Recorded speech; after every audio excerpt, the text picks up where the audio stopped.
So, friend and advisor to Ratan Tata, Harish Salve, telling us there that Mr. Tata is not fighting for a piece of land. He's fighting to save the Tata legacy, and that the values of Mr. Mistry and the Tata values were not found to be compatible. Let's take this now straight to our panel today. Where does brand Tata go from here? What is the future of the company? How will it emerge from this turmoil?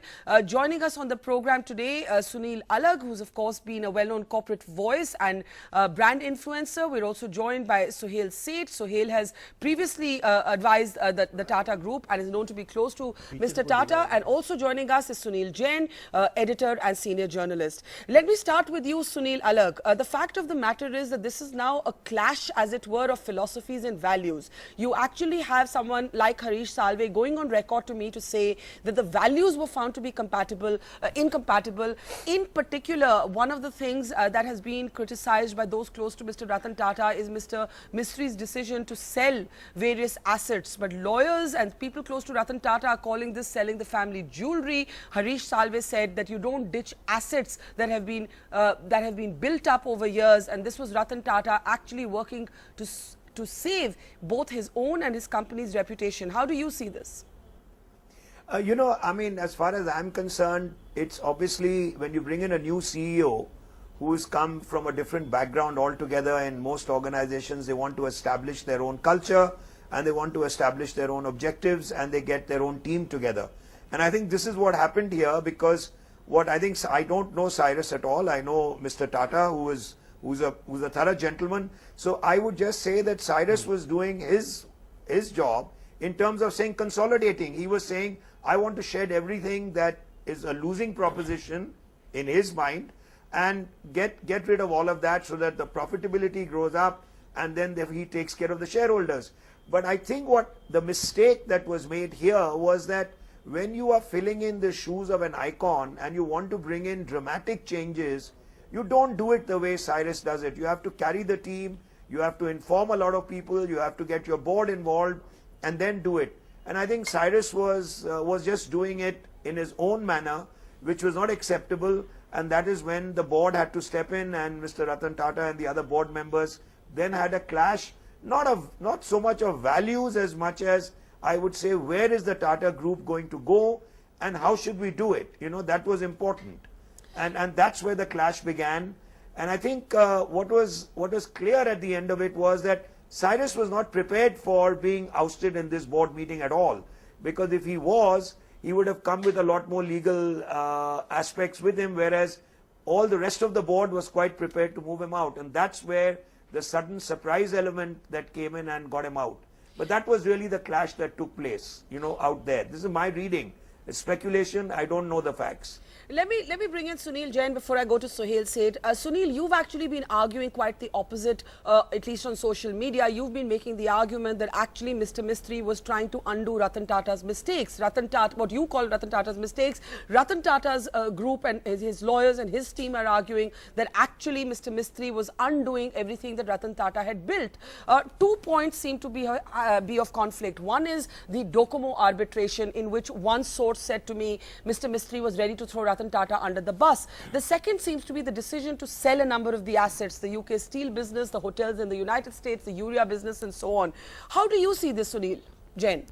Well, I think, Barkha, there's a problem at various levels. For one, it's very odd. You mentioned Harish Salve said to you that, that said to you a lot of the stuff that you've talked about. It's very odd that, when a CEO, when the chairman of a company, a group as big as the Tata has been sacked, the group has not even come out and told us why he was sacked. So, it is hearsay that we are being told that there's a clash of values, clash of ethics. We don't know what it is. So, just imagine when a new chairman comes in, whoever he or she is, that person isn't going to know that was Cyrus Mistry sacked because he sold too many companies? Was he sacked for some other reason? Was he sacked because he was too slow? Secondly, as far as the issue is concerned about, whether Cyrus Mistry was selling the crown jewels or not, I think it's pretty clear to everyone. In fact, The Economist had a piece just last month where it accused Cyrus Mistry of going too slow in deleveraging the empire. So you've got analysts, you've got journalists, you've got people telling you that there's a problem, that your debt is very high. And let's keep in mind that, the Tatas were not able to, the Cyrus Mistry and the Tatas under Cyrus Mistry could not sell the European assets even for free because the pension liabilities are so large, which is why at one time the UK government was saying that we look at taking up some of the pension liability. Yeah. So, Tata Steel is, the European operations are something which can take this company, this group down. Thirdly, on the issue of the, of what you said was, of Tata Docomo. Yeah. I think we should get our facts very clear on this. One, the decision that Docomo was to be paid half the investment value in case things didn't work out was not a decision taken by the Tata Group under Cyrus Mistry. This was a decision taken before Cyrus Mistry became the chairman of the group. Okay. Now, under those terms, the Tatas had to pay half that amount, half the initial value, which worked out to about 7,500 crore rupees. Under Cyrus Mistry, the Tatas requested the RBI to give them permission to do that. The RBI asked the PMO, and the PMO said no. So, frankly speaking, there was nothing that Cyrus Mistry could have done. Okay. In fact, now that Cyrus Mistry is safely out of the way, assuming that Ratan Tata is going to be the chairman for the next, let's say they don't find a new chairman, and for the next 1 year, Ratan Tata is the new chairman, he will have to deal with this, and it's not going to be possible for him to get permission from the government. So I don't think how Mr. Ratan Tata or anybody else can do anything other than what Cyrus Mistry has done. Okay, that's an interesting point. Right, interesting point. Let me take that to Sohail. I think there are 2-3 interesting points there by Sunil Jain, Sohail, that many of these decisions actually Ratan Tata would have to continue what Mr. Mistry has done. But I want to take you back to what Ratan Tata actually said to Cyrus Mistry, Sohail, when he took over as chairman. He said, be your own man. There are those who will say that actually the Tata Group has not allowed Cyrus Mistry to be his own man, that Cyrus Mistry actually went on record in an interview that has since been pulled down from the Tata website and spoke about the need to take tough decisions for the right reasons, that in some ways he's being punished for taking these decisions. Sohail. Sunil Jain Sohail, go is ahead. an editor of a financial newspaper. Thankfully not Nostradamus version 2.0. I think the fact that he says we are conjecturing and then goes on to offer a litany of reasons in itself is contradictory. I think there are 2 or 3 things here. It can't only be performance. It must be something more. I said it yesterday and I'm saying it again. We need to wait. For people who expect a complete riposte in the form of a report as to why this replacement was made, I think is a bit silly. But there are 3 things that you've got to be cognizant of. A, and there Sunil Lalag made a mistake, Ratan Tata didn't sit on the board of Tata Sons. He didn't. And he now is as its interim chairman. So it wasn't a decision that he took, it was a decision that 6 people took other than Ratan Tata. 2 abstained, 1 recused. The second is, my belief is that being your own man is fine. But remember, Cyrus Mistry worked on the Tata boards for a long time before he took over as chairman. He was on the board of Tata Sons for a long time. So he understood the cultural imprint of the House of Tata. I think there were some issues perhaps with that cultural imprint.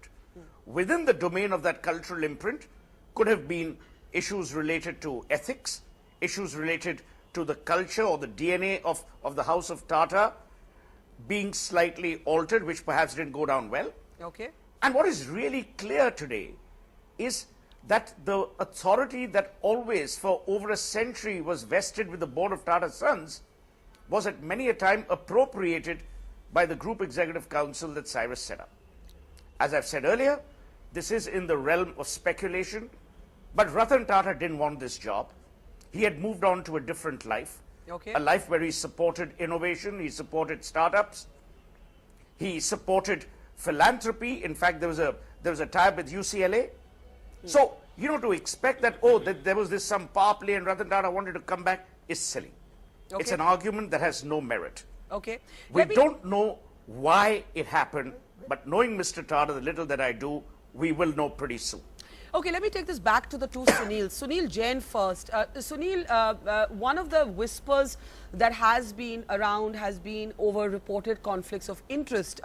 We are now reporting this only because we have an official response from Cyrus Mistry's office about this charge. The charge being that business, in fact, worth thousands of crores continue to be given to the Palunji company from which Mr Mistry had officially disassociated himself, but it continued to be his family firm.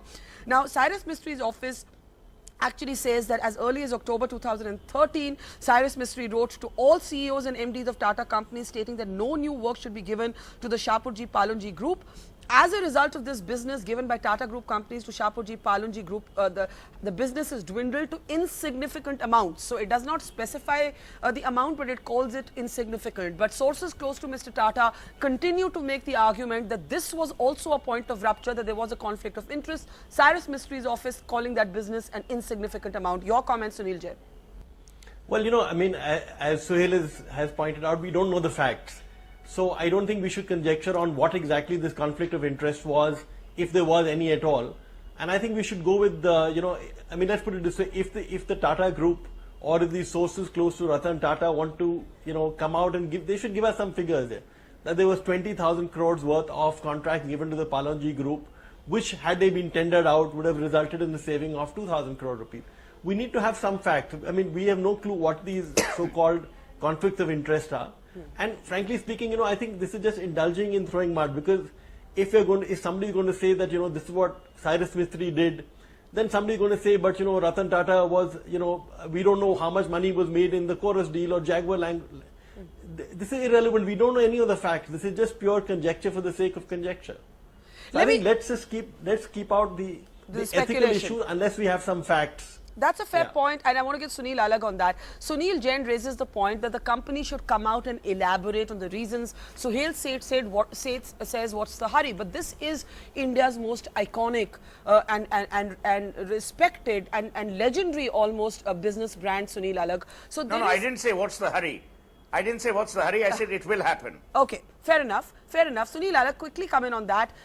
Does there need to be more transparency in general? What is the reason? What are the reasons, Sunil Alag? Look, I mean, as far as I'm concerned, I think Suhail has got me wrong if I said Ratan Tata wants to come back. He doesn't want to come back. He had left. He's been forced to come back. Yeah. Right. But Cyrus Mistry was setting up his own culture and his own style, which comes with any new professional and anywhere else. Now, if it is another Tata who comes, he'll do it. But Cyrus Mistry came from another background and he thought that's the best way he can lead the company. And there is a clash of values in terms of what is he doing, what is his 5-year plan, where is he taking the company. And here was Cyrus was wanting to consolidate by shedding everything that lost money. So we are all conjecturing, but this was really the bone of contention was, is this the way the Tata Group does? And I say, and I come back again, whenever you are trying to change a culture, don't try and do it the manner in which Cyrus was doing it, roughshod over the whole system, and that is bound to bring about a clash. And I think Ratan Tata has been dragged in to the whole system now, and the board of 6 that decided, some of them had just joined 3 months ago. So Suhail, you're absolutely wrong in these board members deciding in 2 months or 2.5 months that Cyrus is not good. So now Ratan Tata has come back and forced back, and he just has to do a course correction in terms of how they deal with their businesses, where do they want the Tata Group to go in the next 5 years. But I would have done it slightly differently. There was a lack of sensitivity on this occasion because I think the board came fully prepared and Cyrus was not prepared to be ousted. It all happened within 1 hour before the board meeting and after. So I'm not going to get into who's right and who's wrong. All I'm saying is it could have been done a little better, and maybe because Cyrus had 18%. See, if it was a professional manager and he had been asked to do something, he had 2 choices in front of him. One was to fall in line and follow whatever the group wants, or he would have put in the papers and there would have been a nice little way of saying he's leaving. So Cyrus has got 18 or 19%.